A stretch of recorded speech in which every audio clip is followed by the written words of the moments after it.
महाभारत के वन पर्व के अनुसार जब युधिष्ठिर ने मार्कंडेय ऋषि से पूछते हैं कि क्या कभी कोई और स्त्री थी जिसने द्रौपदी जैसी भक्ति प्रदर्शित की, तब ऋषि मार्कंडेय बताते हैं कि सावित्री नाम की एक महान सती थी। सावित्री प्रसिद्ध तत्वज्ञानी राजऋषि अश्वपति की एकमात्र कन्या थी।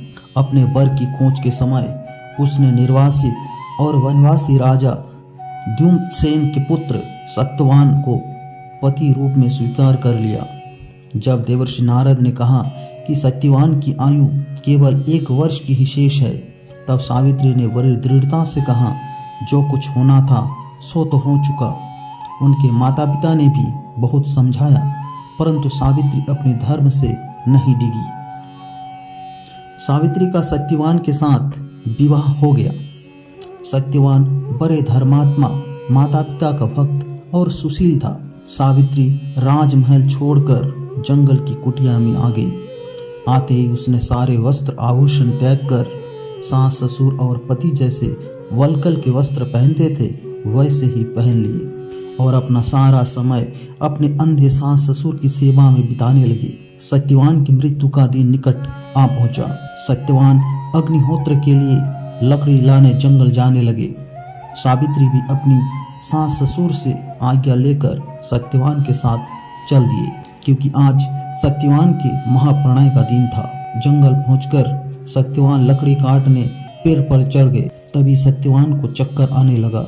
वे नीचे उतर आए। सावित्री ने पति का सिर अपने गोद में रखकर उन्हें अपनी आंचल से हवा करने लगी। सत्यवान मूर्छित हो चुका था। तभी उन्हें भैंस पर सवार काले अंगों वाली सूर्य के समान तेज वाले भयंकर देव पुरुष को देखा। सावित्री ने अत्यंत व्याकुल होकर आर्त स्वर में पूछा, हे देव, आप कौन हो?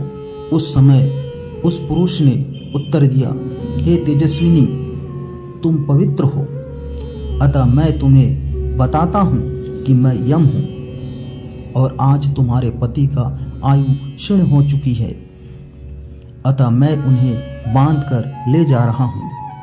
यह कहकर यमराज दक्षिण दिशा की ओर चल पड़े।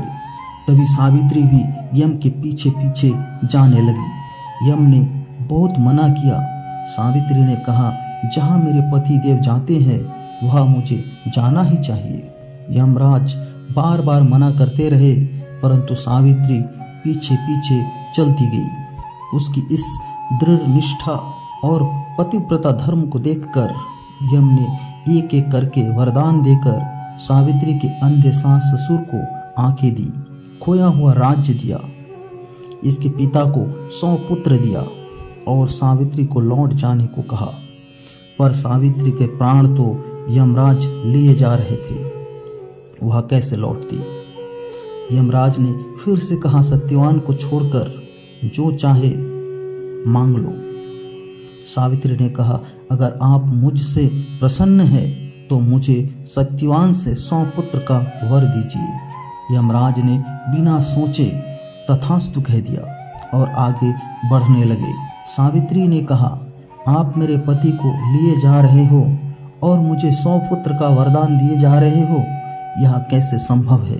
तब वचनबद्ध यमराज ने सत्यवान को पाशमुक्त करके सावित्री को लौटा दिया और सत्यवान को 400 वर्ष की नवीन आयु प्रदान की।